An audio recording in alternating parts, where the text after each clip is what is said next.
പുതിയൊരു വീഡിയോ എപ്പിസോഡിലേക്ക് എല്ലാ മാന്യ പ്രേക്ഷകർക്കും സ്വാഗതം. ഇനി ഞാൻ നിങ്ങളുമായി പങ്കുവെക്കുന്ന ഡെയിലി അപ്ഡേറ്റ്സിലെ ആദ്യത്തെ അപ്ഡേറ്റ് ബിഗ് ബ്രോൺസൺ റീഡിൻ്റെ ഇഞ്ചുറിയെ സംബന്ധിച്ച് നമുക്ക് ലേറ്റസ്റ്റ് അപ്ഡേറ്റ്സ് ഇപ്പോൾ അറിയാൻ സാധിച്ചിരിക്കുന്നു. ബിഗ് ബ്രോൺസൺ റീഡ് അദ്ദേഹത്തിൻ്റെ സോഷ്യൽ മീഡിയ പ്രൊഫൈലിലൂടെ പുറത്തേക്ക് വിടുന്ന പോസ്റ്റുകളിൽ നിന്ന് ലഭിക്കുന്ന അപ്ഡേറ്റ് അനുസരിച്ചാണെങ്കിൽ താരം നാളെ സർജറിക്ക് വിധേയനാകാൻ പോകുകയാണ് എന്നാണ് അറിയാൻ സാധിക്കുന്നത്. ബിഗ് ബ്രോൺസൺ റീഡിന് ഇഞ്ചുറി പറ്റുന്നത് മെൻസ് വാർ ഗെയിംസ് മത്സരത്തിൻ്റെ അവസാന ഭാഗങ്ങളിലാണ്. ഒരു ഡേഞ്ചർ മൂവ് ആ കേജിൻ്റെ മുകളിൽ നിന്ന് ചെയ്യുന്ന സമയത്ത് ലാൻഡ് ചെയ്യുന്ന സമയത്ത് കാലിൻ്റെ ആംഗിൾ ഒടിഞ്ഞതാണ് ബിഗ് ബ്രോൺസൺ റീഡിനെ വലിയ ഇഞ്ചുറിയിലേക്ക് നയിച്ചത്. ബ്രോൺസൺ റീഡിൻ്റെ തിരിച്ചുവരവിനെ സംബന്ധിച്ച് റസൽ വേർഡ്സ് എന്ന് പറയുന്ന ട്വിറ്റർ ഹാൻഡിൽ നിലവിൽ അവരുടെ പോഡ്കാസ്റ്റിൽ പറയുന്ന ഒരു ടൈം ഫ്രെയിം എന്ന് പറയുന്നത് അടുത്ത വർഷം റസൽമേനിയ 41 എന്തായാലും ബ്രോൺസൺ റീഡിനെ മിസ്സാകുമെന്ന് പറയുന്നുണ്ട്.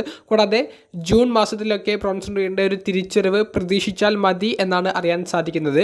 സർജറി കഴിഞ്ഞ് സർജറിയുടെ ആ മുറിവൊക്കെ ഉണങ്ങി റിക്കവറി എടുത്തതിന് ശേഷം മാത്രമേ ബ്രോൺസൺ റീഡിൻ്റെ ഒരു തിരിച്ചറിവ് നമുക്ക് ഇനി കാണാൻ സാധിക്കുകയുള്ളൂ. വലിയ പുഷൊക്കെ കിട്ടി നിൽക്കുന്ന താരത്തിന് നേരിടേണ്ടി വന്ന ഈ അപ്രതീക്ഷിത ഇഞ്ചുറി താരത്തിൻ്റെ കരിയറിനെ നല്ല രീതിയിൽ ബാധിക്കാൻ സാധ്യതയുണ്ട്.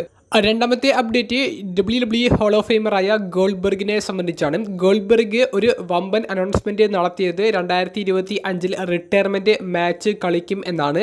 എല്ലാവരും പ്രതീക്ഷിച്ചിരിക്കുന്നത് ഗോൾഡ്ബർഗ് റിട്ടയർമെൻറ്റ് മാച്ചിന് വേണ്ടി മാത്രമാണ് ഇനി അപ്പിയർ ചെയ്യുക. ആ സ്റ്റോറി ലൈൻ്റെ ബിൽഡപ്പിൻ്റെ ഭാഗമായിട്ട് മാത്രമായിരിക്കും അപ്പിയർ ചെയ്യുക എന്നുള്ളതാണ്. അപ്പോൾ അദ്ദേഹത്തിൻ്റെ ഒരു മത്സരം ഗുന്തറിന് എതിരെ ആയിരിക്കും എന്നുള്ളതും എല്ലാവരും പ്രതീക്ഷയോടുകൂടി കാത്തിരിക്കുന്നുണ്ട്. എന്നാൽ നിലവിൽ റസൽ വേർഡ്സിൻ്റെ ലേറ്റസ്റ്റ് പോഡ്കാസ്റ്റിൽ അവർ റിപ്പോർട്ട് ചെയ്യുന്നത് അനുസരിച്ചാണെങ്കിൽ ഗോൾഡ്ബർഗ് 2 മത്സരമെങ്കിലും അദ്ദേഹം 2025 മത്സരിക്കാൻ സാധ്യത ഉണ്ടെന്നാണ് നമുക്ക് കേൾക്കാൻ സാധിക്കുന്നത്.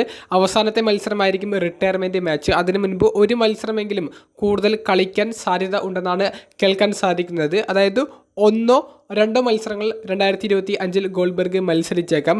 അപ്പോൾ ഗോൾഡ്ബർഗിൻ്റെ അത്തരത്തിലുള്ള ഒരു സ്റ്റോറി നമുക്ക് കാണാൻ സാധിക്കുകയാണെങ്കിൽ ഒരു പരാജയവും ഒരു വിജയവും ഗോൾഡ്ബർഗിന് കിട്ടാൻ സാധ്യതയുണ്ട്. ആർക്കെതിരെ ആയിരിക്കും എന്നുള്ളത് നമുക്ക് കണ്ടു തന്നെ അറിയേണ്ടി വരും.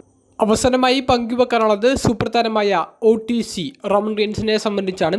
റോമൻ റീൻസിൻ്റെ നെക്സ്റ്റ് മാച്ചിനെ സംബന്ധിച്ചുള്ള ഓൾമോസ്റ്റ് കൺഫേം ആയിട്ടുള്ള ഒരു അപ്ഡേറ്റ് നമുക്ക് അറിയാൻ സാധിക്കുന്നുണ്ട്. നിലവിൽ നമുക്ക് ലഭിക്കുന്ന സോഷ്യൽ മീഡിയയിൽ നിന്നുള്ള അപ്ഡേറ്റ്സ് അനുസരിച്ചാണെങ്കിൽ റോമൻ റീൻസിൻ്റെ നെറ്റ്ഫ്ലിക്സിലേക്ക് റോ എപ്പിസോഡ് പ്രീമിയർ ചെയ്യപ്പെടാൻ പോകുന്ന ആ എപ്പിസോഡിലേക്കുള്ള ഒരു മത്സരത്തിന് വേണ്ടി ഇപ്പോൾ തന്നെ അഡ്വർടൈസ് ചെയ്യുന്നുണ്ടെന്നാണ് നമുക്ക് കേൾക്കാൻ സാധിക്കുന്നത്.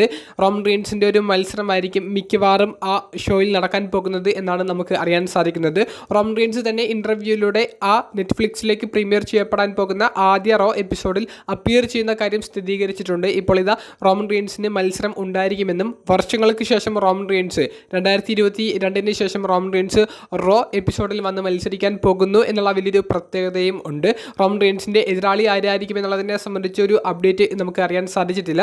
സോളോ സിക്കോവയുടെ നേതൃത്വത്തിലുള്ള ബ്ലഡ് ലൈൻ ഗ്രൂപ്പിൽ നിന്നുള്ള ഒരു താരം തന്നെയായിരിക്കും റോമൻ്റെ എതിരാളി എന്ന് പ്രതീക്ഷിക്കുന്നു. റോമൻ്റെ മത്സരം ഓൾമോസ്റ്റ് നടക്കുമെന്നുള്ളതും ഉറപ്പായിട്ടുണ്ട്. റോമൻ റീൻസിൻ്റെ നെക്സ്റ്റ് മാച്ചും അതായിരിക്കാനും സാധ്യതയുണ്ട്. റോമൻ റീൻസിൻ്റെ നെക്സ്റ്റ് അപ്പിയറൻസിനെ സംബന്ധിച്ചുള്ള ഒരു അപ്ഡേറ്റ് ലഭിക്കുകയാണെങ്കിൽ ഞാൻ നിങ്ങളിലേക്ക് എത്തിക്കാം. വീഡിയോ സംബന്ധിച്ചുള്ള നിങ്ങളുടെ പ്രതികരണങ്ങൾ കമൻറ്റ് ബോക്സിൽ ഒന്ന് രേഖപ്പെടുത്തുക. അപ്പോൾ അടുത്തൊരു വീഡിയോയുമായി കാണുന്നത് വരെ ബൈ.